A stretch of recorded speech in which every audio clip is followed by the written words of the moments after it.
पंजाब के मुख्यमंत्री चन्नी, चमकौर साहिब और भदौर दो जगहों से लड़ रहे हैं चुनाव। आज भदौर से किया नामांकन। सुखबीर सिंह बादल ने किया नामांकन। जलालाबाद सीट से बतौर अकाली दल उम्मीदवार मैदान में उतरे। प्रकाश सिंह बादल आज लांबी सीट से भरेंगे पर्चा, बनेंगे सबसे उम्रदराज उम्मीदवार। पटियाला में आज नामांकन से पहले कैप्टन अमरिंदर सिंह ने गुरु गोविंद सिंह की तलवार को नमन किया। अपनी पार्टी बनाकर पंजाब के सियासी रण में उतरे हैं कैप्टन।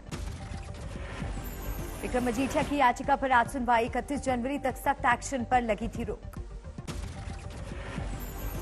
करहल से अखिलेश ने किया नामांकन। सैफई से रथ पर सवार होकर करहल पहुंचे थे अखिलेश। अखिलेश के रथ पर पिता मुलायम सिंह यादव के ऊपर नजर आई सरदार पटेल की तस्वीर। करहल के रास्ते में अखिलेश के रथ पर कई जगहों पर कार्यकर्ताओं ने की पुष्प वर्षा। अखिलेश ने स्वीकार किया अभिवादन।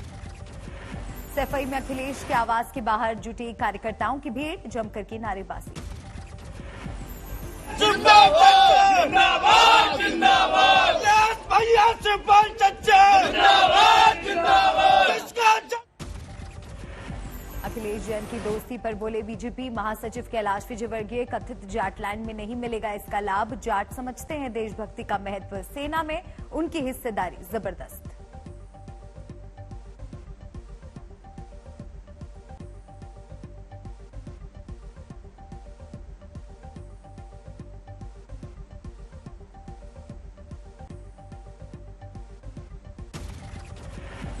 कैलाश विजयवर्गीय अपने सुरक्षा गार्डों का हवाला देते हुए उन्होंने कहा, मेरी सुरक्षा में जाट सुरक्षा गार्ड है तैनात। उन्होंने फोन पर दोस्तों परिजनों से कहा, गलती मत करना, बीजेपी को जिताना। गोरखपुर में आजाद पार्टी के अध्यक्ष चंद्रशेखर का बयान, मेरी सरकार बनी तो सीएम योगी पर शिक्षक भर्ती घोटाले में दर्ज कराऊंगा केस। योगी आदित्यनाथ को भेजूंगा जेल। बदलेगी तो हम मुख्यमंत्री जी पे 69,000 शिक्षक भर्ती में जो पिछड़े दलितों का हक छीना, 20,000 पदों का घोटाले में जांच करवा के मुकदमा दर्ज करवा के मुख्यमंत्री जी को जेल भेजेंगे। मुख्यमंत्री जी सुन लें। उत्तराखंड में आज बीजेपी जारी करेगी इलेक्शन सॉन्ग। सीएम धामी करेंगे जारी। आज यूपी में पीएम मोदी की पहली वर्चुअल रैली। लखनऊ में तैयार हुआ बीजेपी का वर्चुअल स्टूडियो, इसी से होगी रैली। पीएम मोदी की रैली के लिए जबरदस्त तैयारी। 30 लाख स्मार्टफोन वालों को भेजा गया लिंक। सीएम योगी आगरा से पीएम की रैली में जुड़ेंगे। डिप्टी सीएम दिनेश शर्मा लखनऊ से वर्चुअल रैली में जुड़ेंगे। सीएम योगी आज आगरा में करेंगे प्रचार, घर घर देंगे दस्तक। यूपी के डिप्टी सीएम केशव प्रसाद मौर्य आज अखिलेश के गढ़ में संभालेंगे बीजेपी का मोर्चा। मैनपुरी में करेंगे प्रचार। लखनऊ में कांग्रेस ने की प्रेस कॉन्फ्रेंस। योगी सरकार पर जमकर बोला हमला। उधम सिंह नगर में शिक्षा मंत्री के क्षेत्र में सड़क नहीं, लोगों ने पहले सड़क फिर मतदान का बुलंद किया नारा। बुलंदशहर खुर्जा विधानसभा क्षेत्र के 3 गांव में अंडरपास में पानी भरने की मुसीबत। निदान नहीं होने पर 10 फरवरी को होने वाले मतदान के बहिष्कार का ऐलान। संयुक्त किसान मोर्चा आज मना रहा विश्वासघात दिवस। मोदी सरकार पर वादा खिलाफी का आरोप। बीकेयू नेता राकेश टिकैत ने कहा, चुनाव में हमारी दखल नहीं। आधे रेट पर फसल बेचने वाला किसान जिससे चाहे उससे दे वोट। बजट सत्र का पहला चरण 11 फरवरी तक चलेगा। दूसरा चरण 14 मार्च से शुरू होगा। बजट सत्र में कल का दिन ज्यादा अहम। कल 11 बजे 2022-23 का बजट होगा पेश। विपक्षी दलों के हंगामे के हैं आसार। विपक्ष उठाएगा पेगासस जासूसी कांड के साथ ही किसानों और चीनी के घुसपैठ का भी मुद्दा। कोरोना की वजह से देश का हर सेक्टर है दबाव में। फिक्की को उम्मीद अब की बार राहत वाला होगा बजट। कोरोना से मौत के मामलों में लगातार बढ़ोतरी। 24 घंटे में 959 लोगों की गई जान। कोरोना के मामलों में आ रही गिरावट। 2,09,000 से ज्यादा केस। संक्रमण दर 15%। देश में कोरोना के 18,31,000 से ज्यादा सक्रिय केस। एक दिन में 2,62,000 लोग स्वस्थ।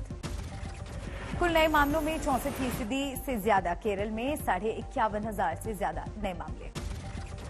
कोरोना के मामलों में दूसरे नंबर पर कर्नाटक, 28,000 से ज्यादा नए मरीज। दिल्ली में कोरोना से मौत के मामले कम नहीं हो रहे। एक दिन में 30 लोगों की गई जान। दिल्ली में 21,000 से ज्यादा सक्रिय केस। संक्रमण दर 6%। दिल्ली में घटे कोरोना के मामले। 24 घंटे में 3,674 नए केस।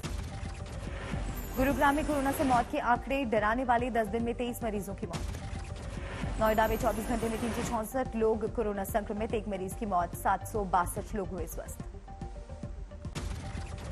पटना सिटी के बालिका रिमांड होम से निकली लड़की ने अधीक्षक वंदना गुप्ता पर लगाया गंभीर आरोप, लड़कियों का होता है शारीरिक शोषण।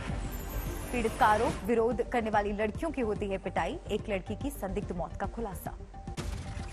पीड़ित लड़की ने कहा वो कई बार खुदकुशी की कोशिश कर चुकी है, रिमांड होम की लड़कियों को बचाने की गुहार।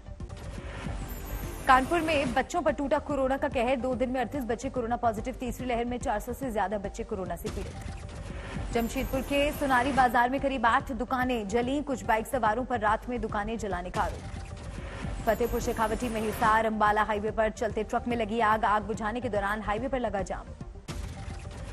अयोध्या पुलिस ने अवैध असलहे की फैक्ट्री पकड़ी, हथियारों के साथ 2 आरोपी गिरफ्तार। करीमनगर पुलिस ने कार हादसे में 4 लोगों की मौत के केस में 3 नाबालिग आरोपियों को हिरासत में लिया, आरोपियों के पिता को किया अरेस्ट। जयपुर में दर्दनाक हादसा, धुलारावजी गांव में अग्निकांड में 3 बच्चों समेत 4 लोग जिंदा जले। तारपीन बनाने वाली फैक्ट्री में लगी थी आग, कुछ मजदूर फंस गए फैक्ट्री के भीतर। करनाल में एक युवक पर गोलियां दागकर भागे हमलावर, अस्पताल में भर्ती है युवक, पुलिस ने बदमाशों की तलाश में की घेराबंदी। फतेहाबाद में एक महिला ने जेठ पर बलात्कार का लगाया आरोप, वारदात के बाद पति ने की खुदकुशी। पाली में कुछ लोगों ने नाबालिग लड़की को हेरोइन बनाने का झांसा देकर किया अगवा, बलात्कार का बनाया शिकार, आरोपी गिरफ्तार। शिलांग में लो इंटेंसिटी का धमाका, आईईडी से धमाका करने का है शक, कोई घायल नहीं।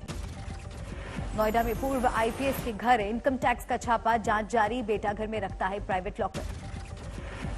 घर से कुछ जेवर मिले, पूर्व आईपीएस का दावा, हर गहने का हमारे पास पूरा हिसाब। सीतामढ़ी में जमीन के विवाद में बीच बचाव करने गई पुलिस पर हमला, एक कर्मचारी का सिर फूटा। औरैया में बंजारा समुदाय ने किया वोटिंग का बहिष्कार, अनदेखी से है खफा। मेरठ में वन विभाग के दरोगा ने दिया इस्तीफा, कहा बीजेपी के लोग धमकाते हैं, सपा में हुए शामिल। मैनपुरी में कांग्रेस नेता का अजीब ड्रामा, टिकट कटने पर खुद को कमरे में बंद किया, आत्मदाह की दी धमकी। श्रीनगर में पार्षदों ने किया कैंडल लाइट विरोध प्रदर्शन, निर्दोषों की हत्या का आरोप।